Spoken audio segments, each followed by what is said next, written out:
Sup guys, sup guys. Hi, I'm Misha. I'm here with my good friend Jacob Woodward. How are you doing, sir? I'm doing well. It's good to be back on the podcast. How are you doing, man? Thank you. Yeah, I've made some improvements, as you can see. Very improved since the last time that you came on. So Yeah, it's pretty cool. definitely glad. Yeah, man. Yeah, I'm definitely glad. I got a Man. lot of light over here. We Let me close my blind so I don't have a huge blind spot on sure. my face. Yeah, man. That's You're better. fine. So today we're going to talk about different filming locations in general, how you can get locations for stuff you're filming, even talking about travel stuff and all that stuff. So it'll be a really interesting topic. I haven't really been doing much of the topic stuff on the podcast in a while. I've had mostly new people on, so I've just kind of been talking to them. But I think this was a great talking point. So yeah. Cool. Um, yeah, man, definitely. So my first question is it's gonna be, what's the one location in the world you've always dreamed of going to, and why? Um, I'm gonna cheat here because I've technically already gone there, but Japan. Okay, Japan. Yes. Yeah, man. Dude, I've had so many friends who either just love Japan or just want to go to Japan so badly, or people I know who have wanted to go and then did go. I've always been so curious. Why do you think people love Japan so much? Well, in my case, it's because I grew up with video games from Japan as well as from other places, and with anime Yeah. and even with music and graphic novels and stuff like that, and then also just appreciating the culture through food and through other parts of their cultural history and practices. And so what started out as me just being, a big high school nerd about anime and loving Naruto and stuff like that, it like turned up, Hmm. it matured into more of like a cultural appreciation of the fact that like, excuse me, even though they're incredibly hard workers to an extreme fault, unfortunately. Um, Yeah. but like so I did mention before that I've been there before. My wife and I went there last April, so it's been a year now, which is crazy to think about. But just the people there are so incredibly kind and friendly. We mostly were in the big cities. We stayed in Tokyo and we went to Osaka for a couple days to go to the Super Nintendo World in their Universal Studios, which was Cool. amazing. Cool. but Fantastic. we never ran into a rude native there. Like they were all just, Yeah. maybe like the couple of them may have been like a little standoffish if I even remember that. But honestly, I remember just all the kind people who were like so friendly, and for some of that it's probably just part of their job. I understand that, but like Yeah. there's quite a few people who saw big white pasty me and were just like, oh, this poor American, he needs help. Yeah.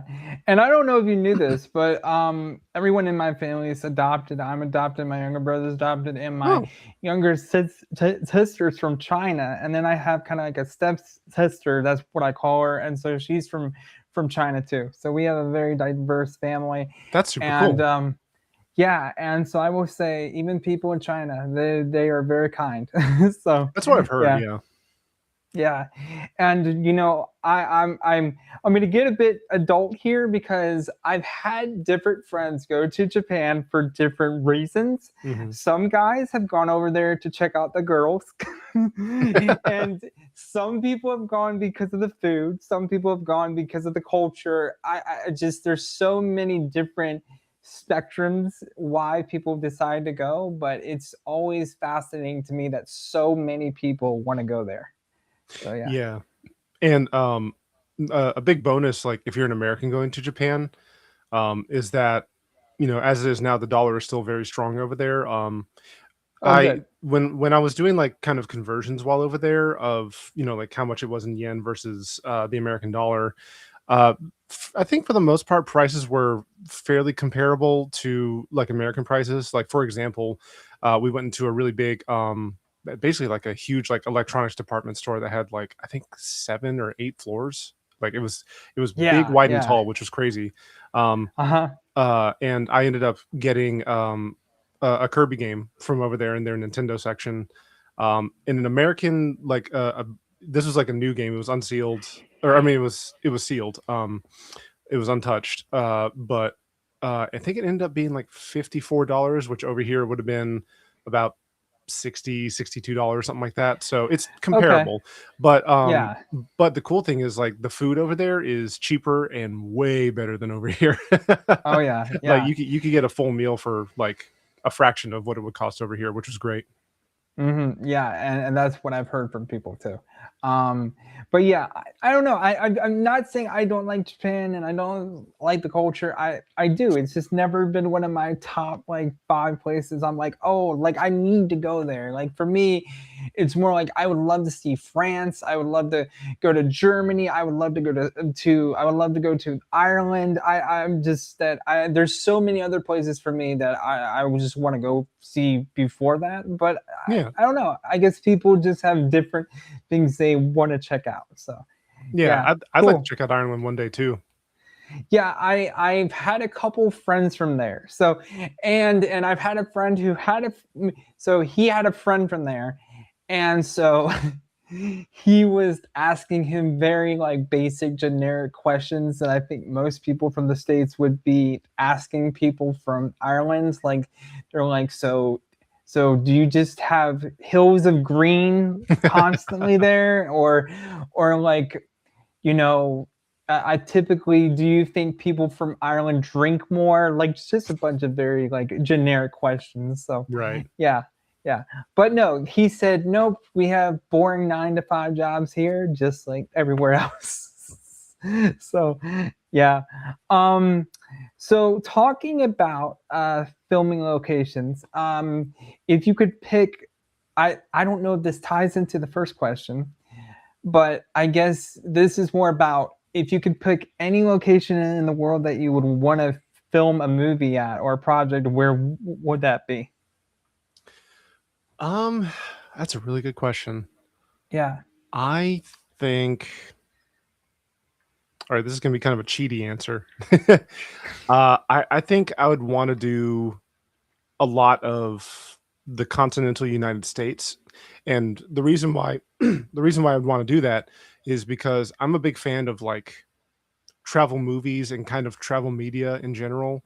Like Hmm. there's definitely movies that I've enjoyed that like take place in all sorts of different locations, and I've started watching a YouTuber in the past few months who his whole thing is like living very frugal and just like doing all sorts of different like either hiking or biking challenges in different parts of the world, which is really cool to watch. So I would want to, if I was like trying to make a movie, I would probably want to do a travel movie where you get to see all sorts of different really cool areas of the United States. So like, you know, something in like maybe like the ports of Maine up in the Northeast, and you Yeah. know, I love my state of Virginia, so something here I want to represent Virginia. Hmm. The maybe something with Route 66, something with the Redwood Forest in California, something with the foggy mountains and hills in Portland, Oregon. Which man, I miss Portland, Oregon so much. I've only been Yeah. there once, but like I love it there. It's so cool. Yeah, I've been to Oregon. I've been to Bend, Oregon. Okay. I think I was passing through Portland. I never really got to see it, but but my mom's dad, he primarily lived in Oregon for a good majority of his life. Very beautiful. I have been to Maine. Maine is just gorgeous there. I've been to Florida. Been Haven't been to California yet. I've been Me to neither, actually. Hawaii. Hawaii was just gorgeous. Oh I my bet. god. Yeah, and yeah, I would love to film more projects here to represent Virginia more. And but for me, I think if I had to choose one location to film at, it would be like one of those big deserts you see like out in like California, kind of like I've Mm, always dreamed of just being out there and seeing nothing but dry land. I don't know why, but yeah, probably because I don't see that too much here. So yeah. yeah, There's yeah. definitely. Oh, go ahead. I'm sorry. No, no, no. I was just gonna say because you have all that wide open space to do whatever you feel like, kind of. So yeah. There's definitely a mystique about like sand dunes and stereotypical deserts and stuff like that. And Mm-hmm. like I think part of what kind of draws people to them, even though they're so arid and hostile to live in and stuff like that, or live around, is just like you have, sometimes you do have these sand dunes that are as tall as like a hill or even a mountain, and you're just kind of like, man, what's under that? And like Yeah. it's that like caveman brain of like wanting to explore and see what's down there. Yeah, plus it gives off this big kind of like Indiana Jones vibe. And so I'm not even just talking about the big sand deserts. I'm talking about the ones that are just completely flat too. Like I would love to see those. Yeah. Yeah, I don't know. I just see them all the time in like movies and TV commercials, and I would just always love to check them out someday. So, but yeah, so have you ever planned a trip specifically for like a video that you wanted to make or anything like that?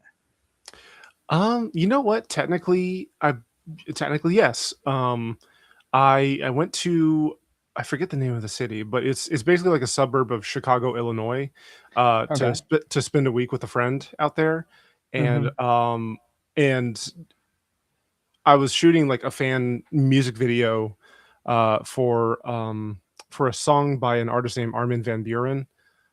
He's like a electronic dance music slash trance artist, and so it was a song that it's called Utopia. That's it. Okay. And so I was shooting a fan music video for it. Like 90% of it was here, like in the local area, but I wanted to shoot part of it with her out in Illinois, and um, it was mostly the trip was mostly just to hang out with her, have a good time, and if we got around to it, that would be awesome. But if not, I could improvise. But luckily, we did. So technically, yes, the trip was partly to do a production for YouTube, but but yeah, I've never had the chance to like, I guess, be part of a production where, especially like if I was like the final say of like, okay, where are we going to film this and where are we going to film that, besides like maybe again like in the local area, for anything I did back in like film school over a decade ago.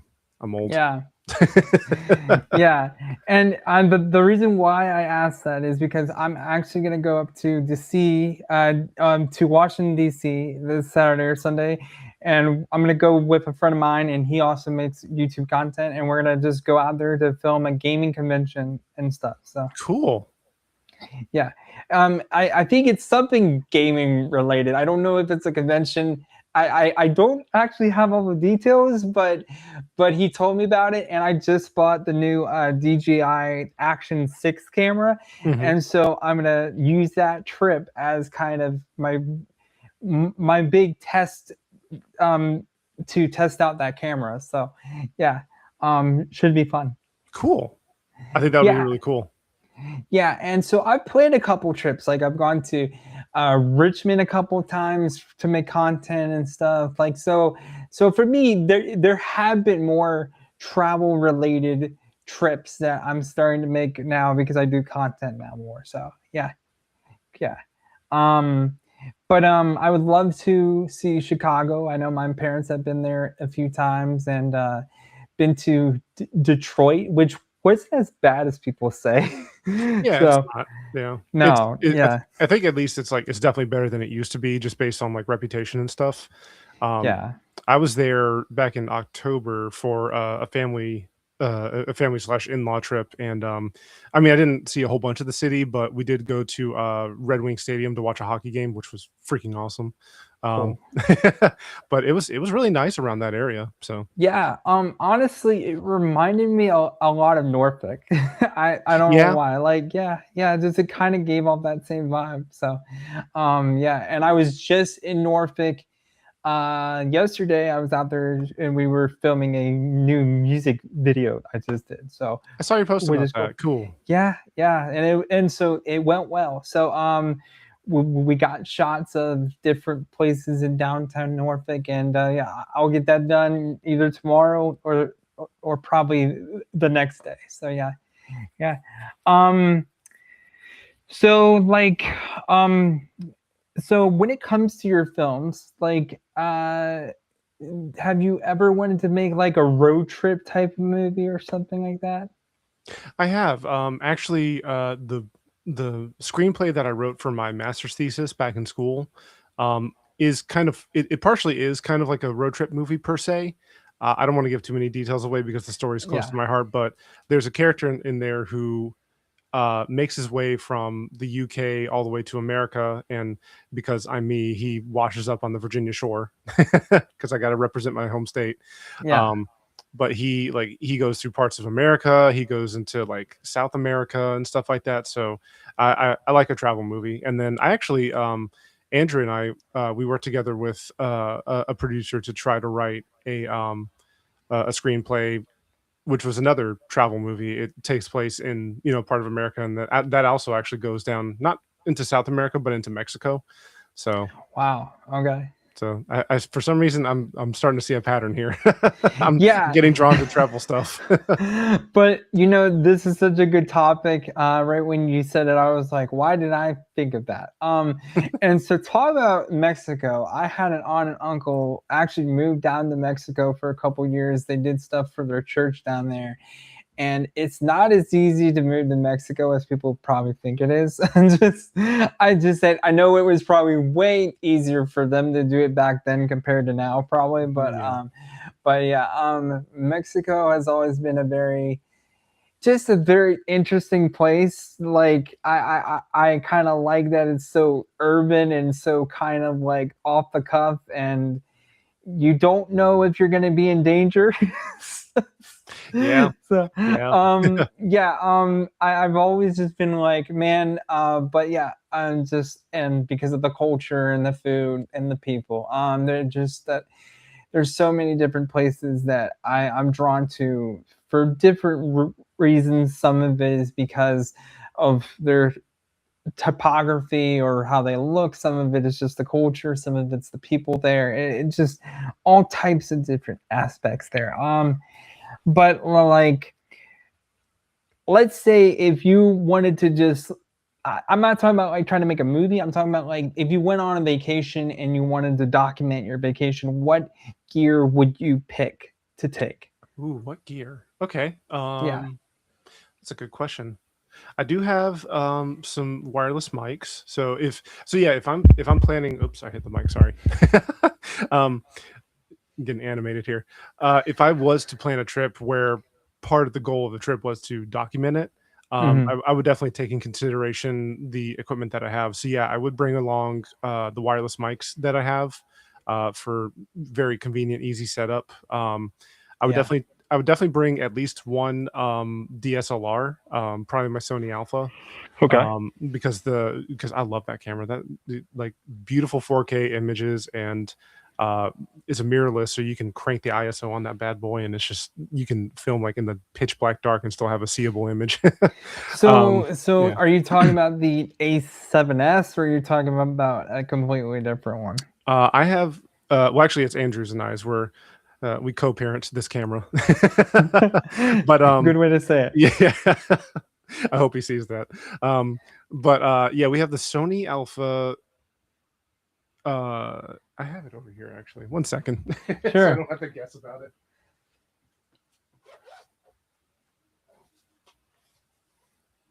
To go along with the analogy, that'd be like, yeah, my child's name is hold on, what's your name?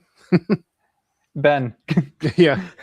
Uh, so I have the Sony Alpha A7 IV. Okay, cool. Yeah. Can you hold that up some more so people can see it? Cool, cool, cool beans. Yes, guys. That is a very heavy duty camera. I love it. I've owned a lot of different Sony cameras. I actually sold all of mine. Unfortunately, I've been kind of like downgrading, kind of getting smaller cameras. And I think that's what most people are doing nowadays. Like people are either getting the DJI Pocket, which I'm actually using this right now. Oh, cool. Yeah, just so what you're seeing is coming from the Pocket 3. And so I'm actually borrowing this from my friend, which he and I are kind of doing a bunch of like partnership stuff together on YouTube. Cool. So I would either take the pocket free, and so I'm not saying that I don't love this camera. I do, but I'm not gonna lie. For the last week I've had this, I've been so nervous. It it's it's not fragile, but you definitely have to take care of You have it. to baby So it a little bit. Yeah. yeah, and it's just a shame because it does such a great job. I think it's honestly one of the best cameras I've used. And yeah, it's just like that's why I bought the the DJI action camera this week instead, because even though I love this camera, I need something where I can take when I'm in kind of a hurry, or I don't need to like be so careful with it all the time. I need something that won't feel like if I drop it or knock it over, something bad is gonna happen. So yeah. Yeah. I would also I would bring this. This is my Sony Ooh. like handy camcorder. It's a Sony FDR AX33, and Ah. I mean this also does 4K, and I think the image is great. I mean the Sony Alpha has a better image, but I think this one's comparable.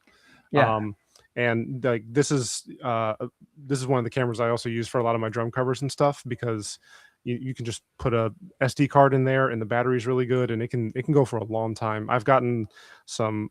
So yeah, like it'll do 4K, but it also does 1080p, which is great because I've gotten some really good time lapse footage with this camera too, Cool. on 1080p. And of course, it makes a big file, but it's worth doing because you've got that one consistent video file as opposed to like hundreds or possibly thousands of images that you have to like string together in your editing software. Yeah. So it's super helpful. It's so interesting that you bring that out because I just missed using camcorders so much. Like just said, I think they're so ergonomic and they just fit in your hand and they're designed to do what they're designed to do and they Hmm. record a lot longer. And man, I haven't used like a mirrorless or a DSLR in so long, and I kind of miss those too. It's just like we're going for this huge camera like transition kind of. That's what I've been seeing, and not many people are using those styles of cameras now, so it's very interesting to see that you're still using those. So Yeah. yeah. And of course I use them with tripods. If I was for a trip where I'm planning stuff, I'd probably bring both those cameras, but I'd probably bring just Hmm. one lightweight tripod, so that if for some reason I wanted to get multiple angles or something like that, or if I of course just needed, the camera on sticks for just a shot, then I can easily do that. Yeah. Um, Plus my lightweight tripod has the option to become a monopod if you like pull the head out all the way and Hmm. unscrew the bottom part, because I've used that before at least once for something. So I remember when I was filming on a sports content, and this was like one of the first like 4K cameras that I think came out on the market, and it was like a huge, like almost like a over the shoulder camera. And I yeah. wish I still had it because even to this day, that camera I would say the video files that came off that just looked fantastic. But and it's crazy to think how like people thought that 4K was just going to be kind of like a fad, and then it didn't turn out to be that way. And yeah, I just remember I still got the same monopod I had where I put that huge camera on top of it, and I would film like different sports events for people and stuff. So and it's so crazy to think that we had cameras like that were that big compared to the size of cameras now, even when people can just take their phone and get fantastic stuff that way. Yeah. So yeah. I hold on to my old phones, partially like just in case anything happens with a current phone, so I have a backup.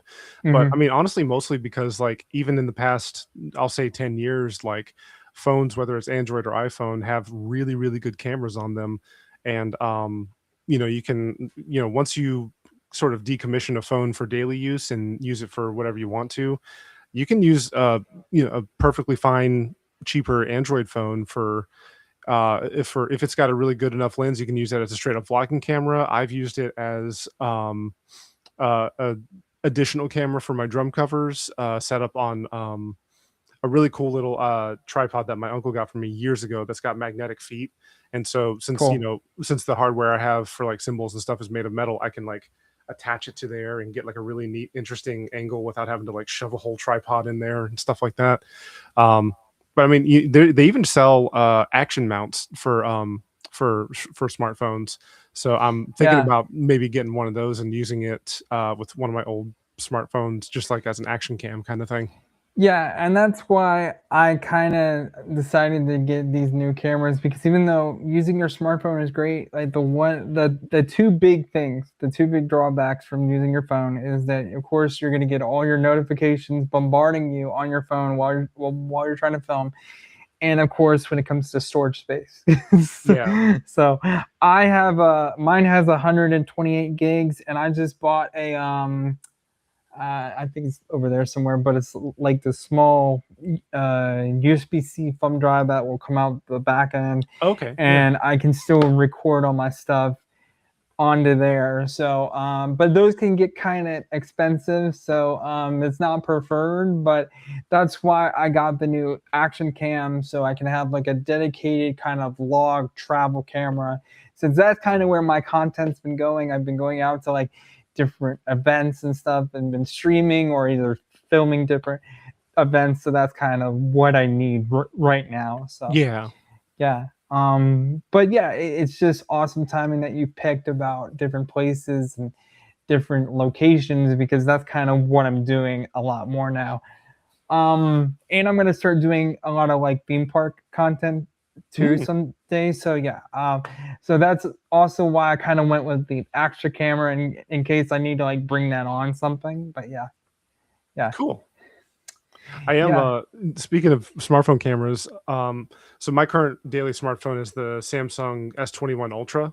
cool. Um, and it's basically at its end of life now. It got its most recent like security update about a month or so ago, and at this point, you know, I'm kind of timing it out. I think I've got about 6 months of secure use out of it before I need to like get a new phone, just for to have that, you know, that sustainability of life Yeah, kind of thing. But I'm really looking forward to it because I'm looking forward to getting a new phone so that I can use this phone probably as a backup for the first few months, just to make sure the new one works out. And then the cameras on this one are just really, really good. Like I love the image quality on here. Samsung makes really good phones. Um, hmm, and it comes with 512 gigabytes of storage on there. So once once I get a new phone and once I'm sure that it's going to work out and not, you know, crap out on yeah. me, then I can kind of like wipe this phone and then turn it Well, into like a really I like, was gonna say yeah, 520. You said 520 gigabytes, right? 512.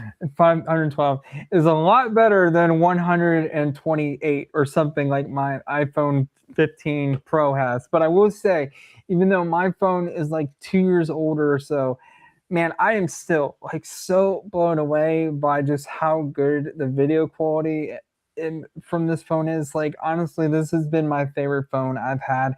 Um, Now Apple's talking about how they're gonna make the new like their first folding phone. Um, Oh, I hadn't heard about that. Cool. yeah, so that should be coming out later this September, October, that type of time frame, and that will be a huge deal. Yeah. And I tried the folding phones before. I actually transitioned over to the Motorola Fold, which Okay. is, and I did that like 2 years ago, or not 2 years ago, like 1 year or so ago, and it was great. But I noticed very quickly all my friends tend to use iPhones, so either a lot of my messages wouldn't go through because I was on an Android and they were on iPhone. But it was a very interesting experience. But what ended up happening was that since that's a folding phone, the screen did get kind of a kind of like a noticeable mark. so Mm, so and it just got more and more pronounced. So I had to kind of like trade that phone in, and then I got this one. So okay. yeah. Yeah. Um the video wasn't nearly as good. That's the one thing that I have yet to try a really flagship Android phone to test out compared to iPhone phone cameras, and so I'm sure they're great. So, Hey, Andrew. hey, nice I to saw see him you, and Andrew. I want to make sure he knew that I could see him. Cool. Let me pop up his comment here. What up, homies? Nice to see you, Andrew. Nice to see you. Right now, we're talking about different cameras and gear and stuff like that. Nice to see you, dude. Nice to see you. But yeah, my next question has to pertain more to so like with everything you're doing with Andrew right now, we're gonna change it more to talk about your company and your partnership here because I think that's important. You guys work together. What projects are you guys planning in the future? Um, I I think I can share about a couple. It's not like we're under like uh, what is it, DEA or not DEA? Non-disclosure, NDA. That's it. Yeah, yeah. um, so his sister is a vocalist musician, and she's gonna put Hmm. out an album later this year, and we're planning on, I think sometime in the late summer, I believe, shooting a music video for her. So I think that's gonna be super cool. We haven't shot a music video in a while, so kind of Cool. going back to our roots in that way. So that'll be fun. Yeah. I just said I gotta say this. When I was out shooting my music video in Norfolk yesterday, I didn't tell Keith this. Well, I kind of did, but I told him I hadn't shot a music video in like probably 10 plus years. And so I was out there filming and I felt kind of like I hadn't done this in a long time. And so we got together and then I forgot I kind of had to take charge and kind of kind of like help give him ideas of where we were going to shoot because I Mhm. first thought initially that he had places kind of that he thought, but he didn't, which is fine. And then I kind of took charge and I took the wheel, so to speak. But yeah, I hope that goes well for you. And yeah, I think music videos are a lot of fun to make. So yeah, Definitely. A lot of fun to edit yeah. too. Oh yeah, yeah, yeah. They are. Sometimes it can be a bit challenging when you have so many different camera angles, kind of, and you're trying to combine them all together. But yeah, I've always enjoyed doing them. Yeah. So yeah, yeah. Um, but other than that, like, how far? So like, are you putting more content with like your drums and stuff like that, or is that not as much now? Yeah, I'm still planning. I've got a few songs I want to cover. I've got a different kind of drum video idea that I want to do. Basically, like you can go on YouTube and like find all sorts of videos of different musicians doing like my top favorite riffs to play or my top favorite drum fills to play or something like that. So for a while, Mm, I've had the idea of I love metal music and I love especially like the breakdowns in metal music. So I want to like kind of start a little series of like not even top five, just like five metal breakdowns that I like, and then the next one can be like five more metal, and then another five, and then you just like having fun with titles. But mm-hmm. just like it's, I love playing drums, and I don't think that's ever going to change. And I want to just instead of like putting in the full effort of doing an entire song, because I've already experimented with this a little bit. I want to like give myself some grace and have some fun to just play the breakdown of a metal song. And especially as a drummer, that can be a lot of fun because with guitar, like either bass or electric guitar, you're mostly just moving your hand really fast. But Mm-hmm. with drums, you're doing all sorts of things. Like you're usually doing a lot of Yeah. syncopated rhythm with your feet, and you can even do like some really cool extra stuff with both hands. And so that would be fun. But yeah, I've got some songs that I want to do drum covers of, and I'm actually starting to get back into writing my own music that I want to be able to record because for the longest time I've always wanted to just write my own album and just record it and put it out there. And I'm at the point in my life where I'm not like trying to chase the success of just like I want this album to blow up and I want to tour the US and stuff like that. I'm not trying to do that. I just Okay. I've loved music for so long and I played music for so long that I want to get to that point of recording my own album and just putting it out there and hopefully people like it. Now, I have a very interesting question for you, and I've always kind of wanted to pick someone's brain about this who is like more musically inclined and in content. Is that what's the biggest difference making YouTube content if you're a musician versus if you're not? Like, what's the big difference there that you think that will separate people like that? Um The first thing that comes to mind is that I think if you're a musician who is trying to make YouTube content, um, with any category that you go into, you have a lot of flexibility to kind of do all sorts of things, whether it's, top 5 or top 10 lists, straight up playthroughs. You can do more silly stuff, kind of like the bassist Davey 504 on YouTube. Okay. Um, so you have a lot of things in there, but you kind of, I feel like even with all of that, you still have the core kind of camp of making music in some form or fashion. Yeah. So you kind of have a lane that you can reliably stick with. Whereas, and the same can be said for like people who solely review comics or movies or video games, or people who solely vlog. Like everybody kind of has their lane that they can stick into, but I feel like there's a particular cohesion about music, and I also feel like there's a particular skill level with it because um, Oh yeah, you yeah, have yeah, to know how definitely. to. You definitely know how to play your instrument. Hmm. I mean, people can appreciate like a beginner, and like I think for the people who are kind online, which is crazy to think, but the people who are kind online can really add support for somebody who's first starting out and learning and trying to get better. Um, Yeah. and I don't know, I think it's kind of the same in a way, in kind of a distantly connected way. There's the Hmm. same kind of community cohesion as to if you just straight up go to a concert, because I I wish I could go to more concerts. The only problem is that like all the artists I love are either like in the Midwest, on the West Coast, or they're just Right. not Yeah. not together anymore. But True. but there's just something wonderful about going to a concert either with somebody or just by yourself, and knowing that you're in a large group of like-minded people who are all there for the same reason, to enjoy the same thing that you're doing in a very animated and spirited way. And Hmm. I think there's a similarity with musicians who make content for YouTube. Yeah. I want to talk more about copyright because man, I've had a lot of issues with copyright.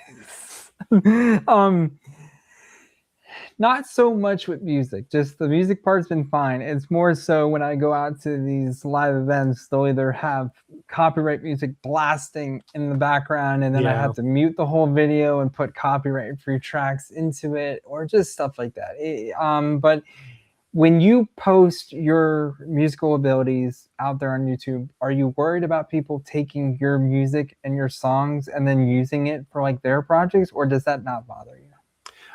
For what I do, it doesn't bother me. Because Okay. I play as of now, I play strictly to copyrighted music already, and it's just, Hmm. it's just for fun. Again, like True. I'm not trying to like make money doing this. If I ever could, that'd be super cool. But Hmm. like right now, I'm in the mindset of screw copyright because who cares? Yeah. but I definitely feel for people that I know who do make musical content for YouTube, and who have to really try to, and who try to, make a living off of it, or at least try to make some money off of it. And whether it's covers or their own music, they have to like try to figure out those lines of uh skirting around or working with copyright or something like that. I will say, like, um the one of the songs that I did a long time ago was Aquatic Ambience from the Donkey Kong Country soundtrack. Hmm. And the thing that upset me, I wasn't upset by the fact that like there was like not a strike. I've never had a copyright strike, thank God. But I've had like the copyright like tag or whatever, Yeah. showing that like, hey, this has copyrighted content, like whatever. The thing that upset me about that one was that the rights holder for it was some random group that had absolutely nothing to do with David Wise or Nintendo or any creation of the actual Okay. music. It was just some group that I guess happened to get the rights, quote unquote, to the song at like a particular time, so that they could probably just farm money off of YouTube without actually doing anything. So just Yeah. the cheap cheatiness of it is what really upset me about that. But yeah, Yeah. I wasn't making Yeah. any money out of it. That's very interesting stuff, though. Like, and so I'm actually going to be on another friend's podcast of mine, and they're big into like horror movies and stuff. And I listen to their podcast a lot. And they were convincing me to want to do like a Michael Myers fan made movie. And copyright and fan made stuff kind of falls in the same camp for me. I don't know if this is going to be the same that'll apply to you guys, but for me, I always felt like I want to make my own stuff. And I'm pretty sure you feel that way too when it comes to music, but I noticed that you make a lot of like songs of other people's stuff. So like, do you feel bad that you make more music that's more of like a kind of like a cover of someone else's? No, and I think that's because I choose songs that really resonate with me. Um, Okay.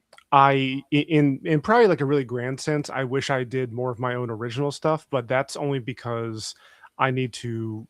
I I'm promise I'm not like tooting my own horn or being Oh no, arrogant or no, no. anything. I just know that I'm very good at drums, but Yeah. I need to get better at guitar and I need to Okay. get better at arrangement in general. So in a very grand sense, I only feel bad because I wish I could make my own music and Hmm. do it more often. But like the every song that I do a cover of and put up on YouTube, it's because that song resonates with me and I really, really like it in one way or another.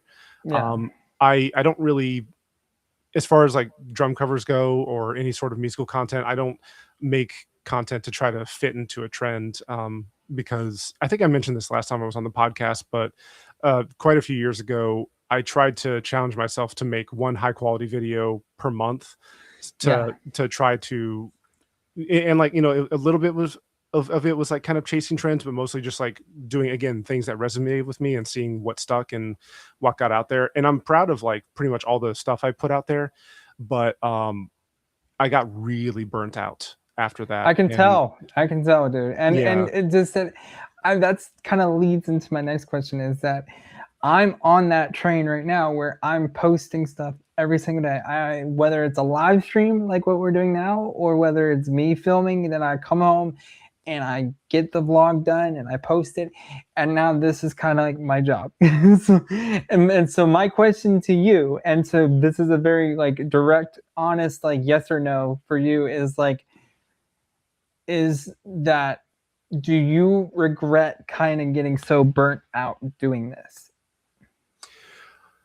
that's a good question. Um, no, I can't say that I regret getting burnt out. I think I think I needed to do that challenge that year to push myself to try harder and to try doing things that were similar to what I was doing, but like slightly adjacent or slightly different. And just Yeah. pushing myself to, try to be a better uh, video filmer, a better video editor, a better script writer. Um, it stinks that I got burnt out so bad, but I think that was also a time where I was also editing The Quiet Healing Yeah. amongst doing all that. So I was like really pushing myself True. on a lot of stuff. And I actually put up a vlog video a couple months ago saying that in in some sense, I got my spark back. Like I've gotten back into writing down ideas, and even I've got one full script for a YouTube video fully written. And I just need to, put the wheels to the road and figure out when and Yeah. where I can actually, set up a camera and just start filming stuff. Because I've Yeah. the thing I struggled with the most was like at that point I was in like my late 20s and I wasn't getting any success that I wanted to with YouTube. And I was kind of just thinking like, does anybody even really care about anything that I have to say about anything? And that was a really strong self-defeating thought that haunted me and stuck with me for many years. And just over the past year or so, I've been just thinking about more ideas and more things that I wanted to talk about. And finally just kind of getting to the point of like, who cares about who cares? I care. I want to make stuff and Yeah. I'm not trying to chase that fame that I was back in my 20s, and I'm okay with just, keeping my skills sharp as a video creator and, just it's something that I enjoy. I don't want it to go away, so I want to try to feed that desire in some way. Yeah. And I think that's a very admirable answer you just gave. And for me, I really hope I don't get burned out like you do. I was thinking a lot about this yesterday before even having you come on today. I was thinking about how you managed that. And the fact that you were editing a feature film along with doing YouTube almost like as a full-time job, that's insane. While working a full-time job too. Yeah, while working a full-time job. It's like, no wonder I got Um, burnt out. yeah, and you know what? Now that I do more live streaming, I think you would have done so much better if you just stuck with the live streaming stuff. I think you would see that community pop up a lot more. Like if you did live streams of you drumming, I think that would have helped with your motivation. Because there is a huge difference between just going out and trying to shoot a video, or even if you record something and post it, versus if you do a live stream and you have those people commenting in your comments, and it's so motivational. So I think you could have, I'm not saying you could have done better.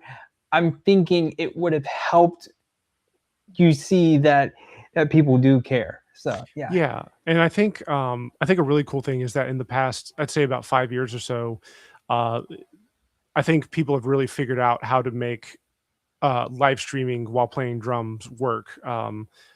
Because people have their own little like home infrastructure to mic up their kit and then have a laptop nearby for editing the sound, but also being able to check chat and see if there's any requests or what people are Yeah. saying and stuff like that. And I think it'd be super cool to get to that point of being able to live stream drumming. Only problem is I live in an apartment and my drum set is at my church, but I have my own Okay. private room at my church where I could eventually possibly kind of start setting things up like that. But Yeah. Well, yeah, I will say this is that you don't even have to get all technical, man. Like, bro, there are cameras, like there's a camera that came out a few years ago that was like perfectly designed to just capture in-camera audio just of live performances. Like, and so that can do live streaming too. So it's not like I know it would be much preferred to connect your drums to a computer and have it pumped through that way.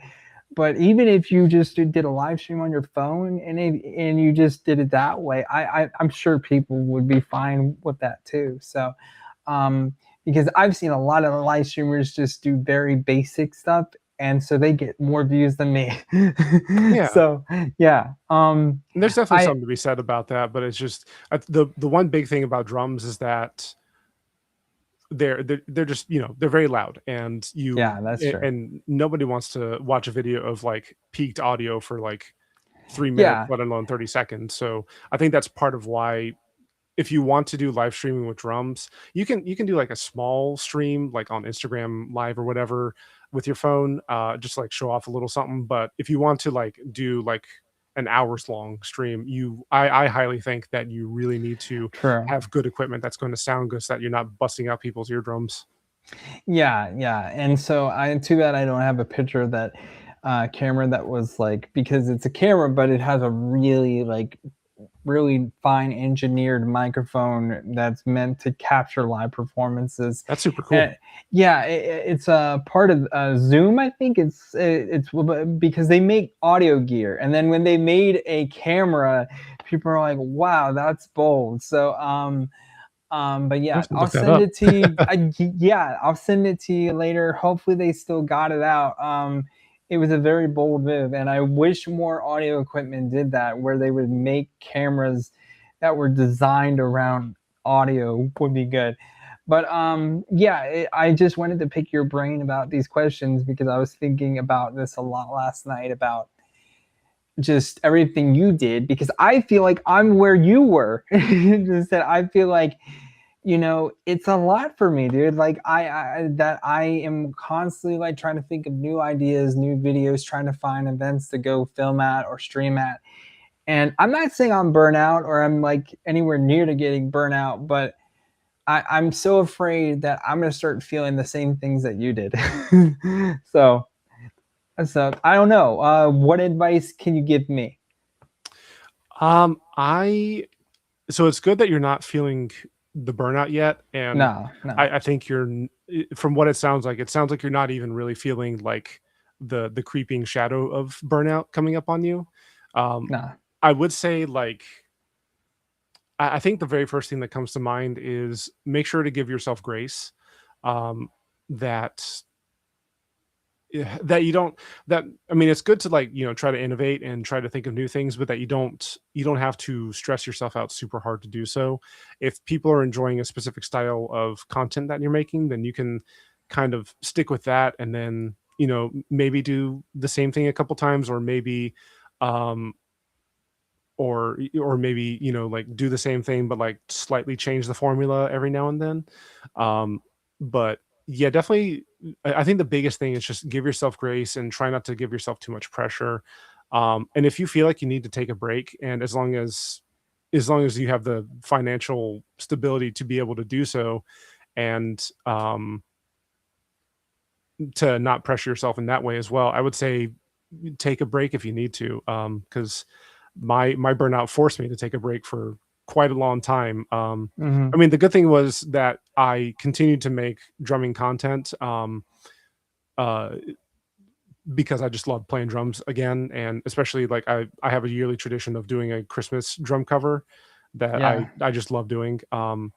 But the thing that's getting me back into wanting to do a little bit more YouTube stuff is, like, I used to have fun making video essays about different things, and that's the thing that I want to get back into. And um, I'm starting to finally feel that spark for that again. So uh, I think another piece of advice I can say is that, if for some unfortunate reason you do start to feel burnout, I would say, once again, to give yourself grace to just be in that place, and to, again, not try to make yourself feel bad about having burnout, because anybody can get that. And Yeah. I think sometimes that's the space where your your mind kind of heals and starts to regenerate ideas and starts to regenerate that passion for what you like to do. Yeah. Yeah. And I've been going through this kind of transformation where I am starting to do more like documentary style stuff, which is fun. I just not saying I never like documentaries. I do like in my spare time. I actually watch a lot of documentaries, and I love it because it's real life. It's not like all dramatized. It's not anything like that. You're talking to real people dealing with real problems or dealing with something they're going through, and it's been great. I've been just loving going out and going up to complete strangers and getting to know their whole story. But and there's challenges with that, and I even told our friend Andrew here. He's in the chat, and we're gonna get to his question here real quick. But I told him this that it's hard because some people are totally fine like being filmed and being on camera, but there have been a couple times where I've had people get very, very mad. Mhm. So that's why I always try to ask people before I even record just to make sure. But yeah, it has its own challenges doing all the documentary type stuff as well. But to answer Andrew's question, he says, I would like to follow up on this question when you have me back on the podcast. I don't know what question you're talking about, but if you can let us know and type it in the chat, would be great. I don't know if you know what he's referring to or I think not. I think maybe either advice about burnout or something to do with burnout, since that's kind of what we've been talking about the past 5 or so minutes. But Okay. yeah. Yeah. Um, but yeah, I'm not feeling the burn. I'm not feeling the burnout yet. I feel like I will at some point, but we will see. It's been interesting, and I just really wanted to kind of get your thoughts on it because you've been there. So my next question, we're gonna get back to the travel locations All and right. stuff like that. I would say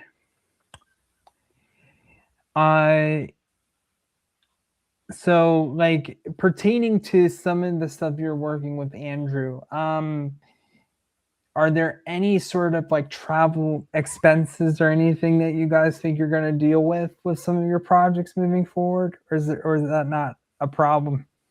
No, because we're so, like, small time right now. Hmm. We're not traveling super far for anything. We're mostly in, like, the 757 area, so we're not and even more specifically, like, in the Hampton Roads area. So Okay. I think the farthest he and I have ever driven for a production was we filmed we recorded a band out in Newport News once. And the cool thing about that was all we had to do was just set up the camera and let it roll. We didn't even have to do any editing. They were just like, "You send us the footage, we'll take care of it." And we're like, "Bet." Okay. Cool. Cool. And you know what would be a good idea? I just thought of at some point. I would love to have you both come on here, Yeah, I think that'd be and great. just kind of have us all talk together. I think that would be great. So like, did you guys get your website up yet? No, not yet. I tried I tried using Squarespace a long time ago, and Yeah. it wasn't quite working out with the way that I wanted to make things work specifically. Um, we might make a temporary site for a little while using Google Sites, which shout out to them. Like it's very basic, but it works. Um, but I am on the side. I have been learning web development, and uh, Cool. so I've been learning HTML right now. And after I learn that, I'll go into learning CSS and JavaScript. Wow. And yeah, and but I mean, like I'm happy about it because like over a year ago, I kind of started learning how to do coding in general, and I started with learning Python, and that was tough. Like Yeah, man. I made Python it stuff. through a couple courses through Coursera, but like it was just it got harder and harder, like even with the beginner stuff, and I just had such a struggle with it, and so I kind of like took a step away from learning coding in general, and Hmm. then I I did some research about if there was just any particular areas of coding that would fit my personality and who I am well enough. And so far, web development has been scratching that itch because I'm able to remember the different elements that make up a page, and I'm able to type them out fairly quickly when I'm doing like my labs and coursework. And then like when I'm learning new things and when I'm remembering and putting them into coursework, like it's scratching that little tickle in my head that feels good. So Yeah. right now, like I said, I'm still learning HTML. I'm near the end of my coursework on that, and I'm looking forward to getting into CSS next to see if it still scratches that itch. But yeah, hopefully, as I continue to learn, hopefully I'll get to the point where I can just build us a website because that'd be super cool. Cool. Cool. Yeah. And if you guys need any help with that, let me know because I actually used to design websites for people way back Oh, when. sweet. So yeah, yeah. And just said I would love to do it because I think website design is so cool. There's so many things about building out pages and kind of building a whole design for people's brands. I just absolutely loved doing it back then. Yeah. Um, so like, do you prefer like locations that have like very natural landscapes, or do you prefer like urban environments? I think I'm more drawn to natural landscapes, but there's definitely something to be said about like city and urban landscapes because I can really appreciate like beautiful like shots and images of like forests and mountains and like watery areas, whether that's like a lake or an ocean or something like that. But there's also definitely something to be said about like imagine like the cameras on the top of a building with similar sized buildings, kind of like a New York borough kind of thing, and like you get to see the sun rise over the boroughs buildings, and I just feel like I feel like there's so many different areas that have their own very unique beauty that you can capture and put on camera. Yeah, and this goes to a very important topic I kind of want to talk about, not only for your sake, but talk to the viewers about this. Is that because I was working with a production designer at one point, and we kind of formed our business a couple years ago. She did a lot of location scouting, and that's kind of what her business was. That she would find locations for all these like different indie filmmakers around here. But the problem was when they would run out those spaces or get them, she noticed that a lot of filmmakers did not like show enough wide shots to like show off the location. Mm, And it's so interesting to hear it from that perspective. And when you think about different movies, like we were talking about Indiana Jones not too long before, um, you know, so much of that movie is about different atmosphere, And I think a lot of filmmakers forget uh, when they're making a movie, don't be afraid to kind of pull the camera back. Yeah. Because and so I've seen this a lot in different films too, where I see all these tight shots where they're showing their face or showing probably like the midsection of someone's body and then kind of the top of that, but a lot of people aren't pulling the camera back enough to show the whole location. And so I wanted to kind of get your thoughts on that. Yeah. I mean, I definitely understand why people do that because I mean, like when I was in film school, you learn like the different types of camera shots, like the full body shot, the Mm-hmm. waist shot, the bust shot, the close up, the extreme close up. Um, and out of all the shots, a lot of those are shots that are closer to the actor, and uh, your actors, are the whole reason why the story moves forward in Mm-hmm. a production in the first place. But there's definitely something to be said about letting the environment be kind of a character in the movie as well. And um, Yeah. like Yeah. especially for a travel movie, but like for I would say if quite a few different genres, like the environment can do its own storytelling and add to the Yeah. atmosphere. um and like a super wide shot can inform the emotion of a scene too. Like here's an example of like a scene where a young man and a young woman who've been in a tenuous relationship but have been trying to make it work finally decide to call it quits. And yeah, you very well could zoom in and or push in to like get like close-ups on their faces to like see the pain and the emotions in their eyes, and you might want to opt for that. But there's also definitely something, depending on what you're going for, there's definitely something to be said about keeping a very wide shot and like having them be like this big in the entire frame. Yeah. And there's something so isolating and so withdrawn about that can also withdraw, or that can appeal to the viewer. And in a way, it like, this is the word I'm going to use, but I don't mean in a creepy way. It can be kind of like a voyeur kind of thing. Yeah, yeah, yeah. It can. And I don't know. Ever since I worked with her and partnered up with her, I always remember that. Like just because I was guilty of that too. And like I know so many friends who did get these wonderful, like beautiful locations, and then I noticed that it like they're not showing off the space that they either bought out or or they're renting time to be there, and it just made me think about that a whole lot harder. um and yeah, it kind of just goes back to what I said. You can watch a bunch of James Bond movies and they're showing off these beautiful, very like photogenic environments. You can watch a bunch of Indiana Jones movies, and I kid you not, each scene will start out showing a wide shot of like where the scene's taking place, Hmm. and then they'll cut more into the characters. So I think it's just very important that if you're making a project or you're making a short film, just remember to show your location off more. So yeah, um, Good and example, Andrew. yeah. Here, let me see what Andrew just said here. Yes, he said with the Rocky movie on the mountain in Rocky 4. That's a very good example. Yeah. Yeah. And it goes back to how Rocky and Sylvester Stallone showed off Philadelphia so well. I mean, that's a huge part of it. And it kind of is kind of like what we're talking about here, how we want to represent Virginia more. And so the only way you can do that is by showing off parts of Virginia more. So yeah, Yeah. yeah, yeah. Very good question.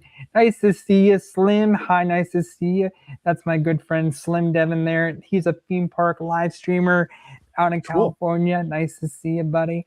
But yeah, we're talking about different filming locations and stuff. So if you have any good examples for movies, chat that down below. My next question would have to be like, if there's anything that you could tell your younger self, what would that be pertaining to what you've already done now?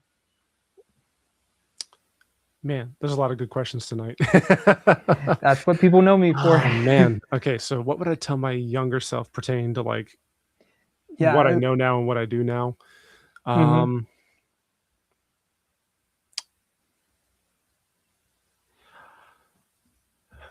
I would say, I think I would tell my younger self to maintain the go with the flow attitude that I still have today. Hmm. Um, and you know, it maybe be a little bit more assertive in some spots, um, but to continue to deal with unexpected parts and disappointed parts of life, and accept those, process those, and continue to move forward. Um, because I'm sure, like, I've been very go with the flow. I would think in a very healthy, positive way for a long, long time of my life.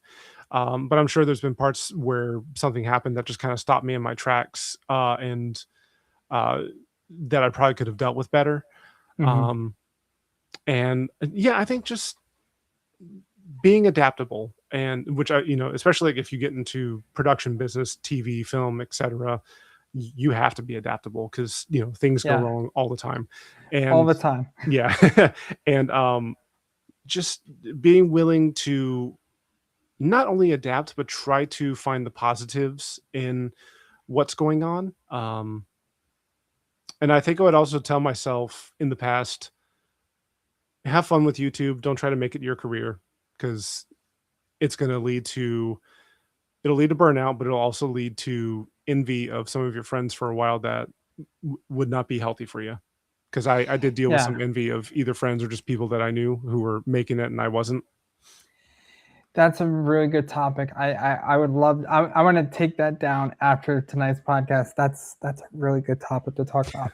Um, and I'm not really dealing with that. I mean, I'm surprised I'm not, because I have so many friends now who are streamers, are YouTubers, who are content people. Even my friend Slim here, he pulls in way more views than me.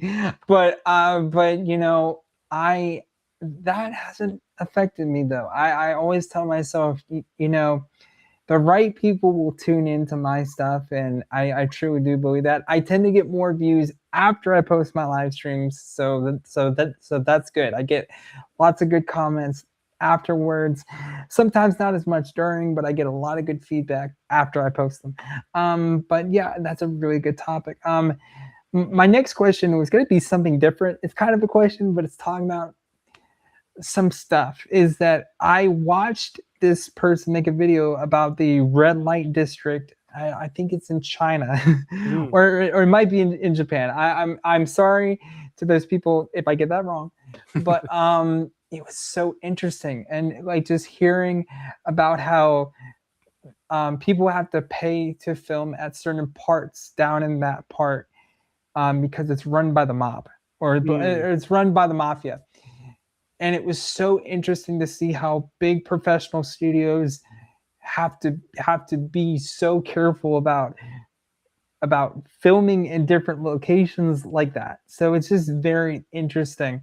Um, and this kind of pertains on the question I'm going to ask you: is if there's any spot you could have filmed when you were in Japan that you wanted to use for a movie, what would that spot be? Ooh. Um, I think it would have to be. Uh, I think it would have to be Mount Fuji, because Yeah. we, I believe, so we didn't go to the mountain proper, which I think it's honestly, I think it's better seen from a distance anyway.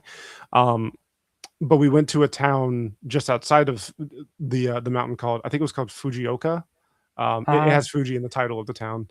Um, but I think that would have been an amazing place to try to seven. Oh, Andrew. Andrew said 7-Eleven, because Tokyo and Japan in general have like amazing 7-Elevens. Like, okay, for oh, they like do. just a quick side tangent. When my wife and I went, I would say probably 75 to 80% of our meals came from 7-Eleven, because we were always on the go and we needed something to eat. But they also had really good quality food. You get like a delicious egg sandwich. You get like a whole frozen meal that's like, at least somewhat healthy, and Yeah. microwave that in like the hotel microwave or whatever. So you know what? We can make a movie about Andrew and I. You and I, we're gonna make a movie about Japanese 7-Elevens. You know, I think I know what you're talking about. Are you talking about those ones that you can go to and like you can like stir up your own drink and like just purchase different drinks and then like combine them there where they have like a full chest of different stuff and then you're allowed to like even open them up before buying them and then you like combine a bunch of stuff together and then pay for the whole thing that way? Was that Uh kind of the same thing or no? I didn't see that over there. Everything was Okay. prepackaged. I mean, I think that's something you could probably do here in the States at a 7-Eleven. Just get a big gulp and just go down a line of, you know. Yeah, but like I meant like, well, it's not only that. I've seen these in New York where like you can buy anything like in a market. Like you can buy a bag of chips and something else, and you bring it up to the counter and they'll just combine it all for you. Like I've been Hmm, seeing that more and more. So yeah, it kind of reminded me of that. yeah. Um, and he says, heck yeah. So- But and but yeah. but I think back to the question at hand. Yeah, I think Fujioka and Mount Fuji would be super cool because while we were there, I just couldn't help but like think about what daily life must be like in this town. Because I'm sure the biggest part of that city's economy is tourism because it's right at the foot and like in the shadow of Mount Fuji, and so Mhm. a lot of the economy comes from there. But I remember walking through like the path that we took to get to one of the sightseeing spots was just through like some neighborhoods, and people have like little mini farms there, and they have lives there, and so I think it'd be if I was to like choose a place there, I think it'd be super cool to make like a family dynamic, either drama or possibly comedy or something like that about what it's like to live at the foot of Mount Fuji. Yeah, and it's so interesting we're talking about all this. I wrote a movie script about Mount Fuji when I was like in sixth grade. Oh, cool. And I wish I still had it because it was so good. It's probably not as well written as I'm thinking I probably did when I was at that age, but I was like studying a lot about the history of it back then, and it was very interesting. But yeah, I can just imagine like just to have a landmark as iconic as that in your movie. I mean, that's what you call like real production value. For So sure. and that kind of goes back to what I was saying before, guys, is that if you're going to make a short film and even if you're going to make a feature film, this is so freaking important. If you have a location like Mount Fuji, my God, please show it. Yes. Yeah, yeah, and it's just like that's a wonderful example of like using um something very well known like that. And I think that having a good location can really just get more eyeballs on your stuff too. I think that. And it kind of just goes back to what Andrew was saying about how Sylvester Stallone really he truly embraced um a lot of the locations he used for that movie and they become so iconic now. So yeah, I think locations are way more important than people often give them their deserves for, because I think it kind of gets pushed to the wayside way too often. And it's like, yeah, I've been hearing other content people I know say this too, and they're like, well, I live in such a boring town, there's nothing cool here. And my answer to that is you would be very surprised. Like my friend who was saying that, he's from he's from Austin, Texas, and all his vlogs, I'm like, dude, all the stuff you show, it's just so cool. Yeah. And yeah, and so he was like, I don't know what you mean, dude. Like there's like barely anything cool here.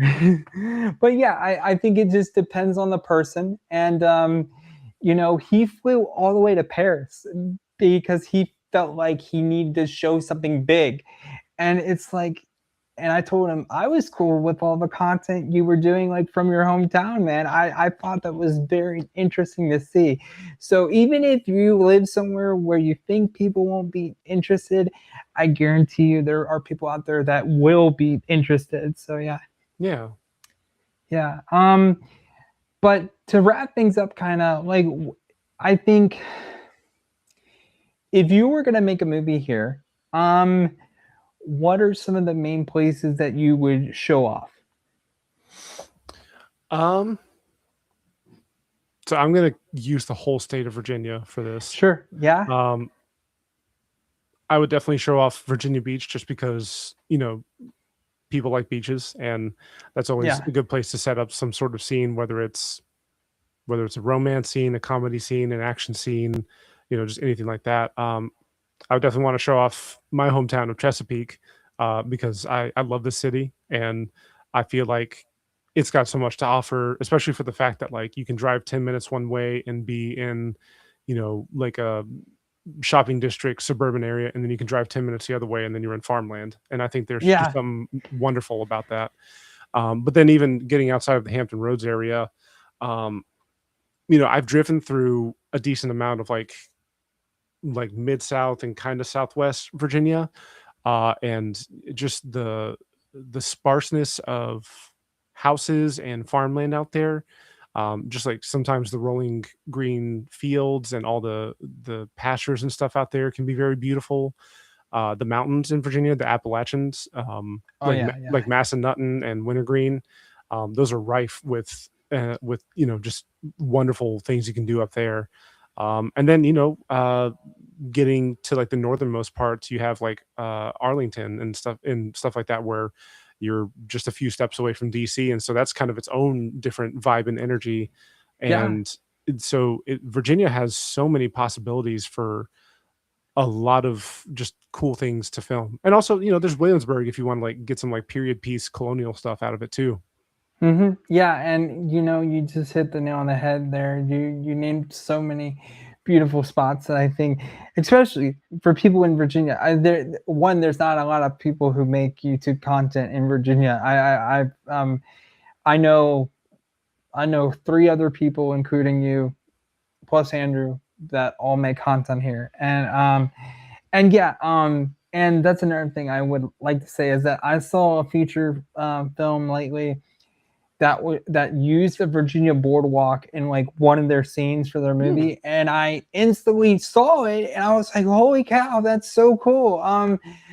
So like, even if you're a small time filmmaker and you show off your hometown, I'm sure there will be people that will see that and just think that's so cool. So Yeah. yeah, and I thought it was so awesome when you said that, how you can drive one direction and it's just like farmland, and then drive the whole opposite direction and you're just at the beach.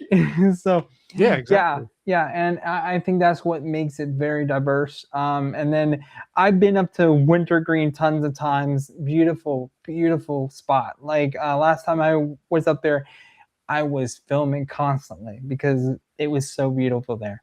Yeah. So yeah, yeah, I think it goes back to what I said. Don't feel like where you live is going to be too boring to show. I'm sure people will find something they will love to see. So yeah. Yeah, exactly. And like you can think about it this way, like, some of the really big touristy spots in the world, like Houston, Texas, or New York City with the Empire State Building, or the Grand Canyon, or over in Europe, Paris, France with the Eiffel Tower, Big Ben in UK, and then you go even further, like Tokyo Tower and just Tokyo in general in Japan. Uh, Yeah. you these are all like amazing places to be able to visit, and if you have the chance to go to them, go to them. But part of the reason that they're so famous is because of basically a good mix of marketing and word of mouth. And you might, if you're just like a small town, if you consider yourself a small town like vlogger or content maker or filmmaker or something like that, you might have the chance to put your area on the map and like get people Yeah. checking out your place. And you're like, who knows, maybe the thing that you do could be the thing that makes your city the next Eiffel Tower. Exactly. Exactly. And like I guarantee you the Rocky movies would not have become so, if they didn't become so famous, I'm sure it wouldn't have put those spots in Philadelphia on the map nearly as much. And yeah, that's all good advice. That kind of answers my final question here. It was about what advice would you give to creators who want to start traveling more and to be filming more content. I think that answer just summed that up very well. So There you go. Yeah. yeah. Is there anything else you would like to say to wrap things up? Stay in school, eat your vegetables, keep your grades up. No, just like if you're somebody who has any sort of desire to make any sort of art, any sort of video, any sort of music, even content, even though sometimes I don't like that word, can fall I under don't art. either. Yeah. Yeah. But that can fall under art too. If you have any sort of desire to make it, then feel free to take your time to plan out a roadmap and figure out what you want to do, whether it's a literal roadmap of traveling or whether it's a creative roadmap of like, here's the steps I'm going to achieve to make this thing that I want to do. But I would Mhm. also say don't take you take your time, but don't wait too long, because you don't want to get stuck in the mires of having great ideas that never get made. And that's actually another video essay idea that I planning on writing soon. It's going to be I mean, the video title's kind of in a work in progress, but like it's basically like take your time, don't wait. And it's going to be Okay. about some interesting stuff, I especially have like a stuff I learned during my burnout. yeah, I have an interesting question here before we go. Is that I had another content person say this to me too. They said, or they suggested at least, they said, let your ideas brew. Don't feel like right when you think of them that you have to go out and film them. They were suggesting you just kind of have to take a few days or take some time to kind of think your idea through just a bit more. So I think that's a good piece of advice too. But yeah, it's interesting though because you're saying that you're scripting your videos a lot. Is that what you typically did? Yeah, back in the day when I was, had more gumption and more drive to do YouTube stuff, I mostly stuck with scripted content. I didn't really do a whole lot that was Okay, unscripted, and I interesting. I like the feel of doing something scripted because like like doing a vlog where you travel somewhere and show off the sights is super super cool. But like sometimes you have something deep within you that you really want to say, and sometimes the best way to get that across is by True. scripting something out and then following up on that script and bringing it to life. It's I gotta say this, even for the stuff that's not very scripted for me, I just kind of I was thinking about this a couple nights ago too. Is that I think of kind of the overall idea and kind of the talking points I want to make, and I don't really script it out. I guess I'm just different that the way I don't have to like write things down. Well, of course, I have like all our notes here for talking to you, of course, because I need that. But for most of my videos, I think of kind of an idea and I kind of surround it with that. I don't really like script things out. So that's very interesting. Yeah. Yeah. And I mean that definitely works for a lot of people. Like some people are able to improv a whole thing just right off the cuff. Some people have to script out every single thing down to the detail. And then I like to think that I live somewhere in the middle where, I can script a lot of stuff out, but I can also improv off the cuff. And Yeah. especially with comedy stuff, I'm glad that I'm in a point in my life where I can make people laugh with really silly things that just come off the top of my head. Bro, I'm so happy you said that because I've been making all my friends just die laughing, and a lot of them have told me that I need to make more comedy stuff again, and like I used to, and I miss doing it, but it's so hard to just connect the timing right, especially when you're trying to edit a comedy skit or a comedy bit. It's a lot harder than people think. So Oh yeah. yeah, and I would love to see you do more of that too. Yeah. Cool. Um, but to wrap things up, and so this kind of goes under kind of an NDA because I know you're working with Andrew and you guys are working together. Is there anything like YouTube related that you would love to plug right now or talk about right now before we sign off here? Um I'd like to plug my channel just because I am, in the process of either writing or getting ready to like shoot some stuff, whether it's drum content or, the video essay stuff that I was talking about. So, if you feel like I would say, like, if you don't know much of my content or much of my videos, you know, feel free to check out my YouTube and just see what I've made in the past. And that's kind of the general vibe of what I'll be doing, but just, a little bit more mature because I'm in my mid 30s. Yeah. But I also definitely want to plug in the podcast I'm a part of, The Hill is Always Greener, which is a Sonic the Hedgehog podcast about 4 dudes who just like to chill and have chill discussions about Sonic instead of the way that people online talk about Sonic. How is the way people online talk about it? To make it very quick, the Sonic fan community on places like mostly Twitter can be very toxic because there's a lot of people with very strong opinions and you can't tell them no, otherwise they'll mob you, which is why I don't really spend a whole lot of time on those websites. But yeah, our podcast is going well. We recently celebrated our 100th episode. Congrats. Thank you. And we're still chugging along. We're still recording episodes, and we're going to keep doing it for as long as it's fun and as long as we can find cool stuff to talk about. Sweet, man. Well, once again, Amisha, I'm here with my good friend Jacob Woodward. Thank you so much, Jacob. This is such an awesome conversation, man. Like, I needed this. I needed a good sit down, wholesome, wonderful conversation. And I would love to have you and Andrew on together. That would be wonderful too. So yeah, definitely. We'll definitely do that soon. And then I'll get to pick both of your guys' brains. So, which will be fun. So yeah, guys, thank you for tuning in, and I will see you guys in the next one. Bye.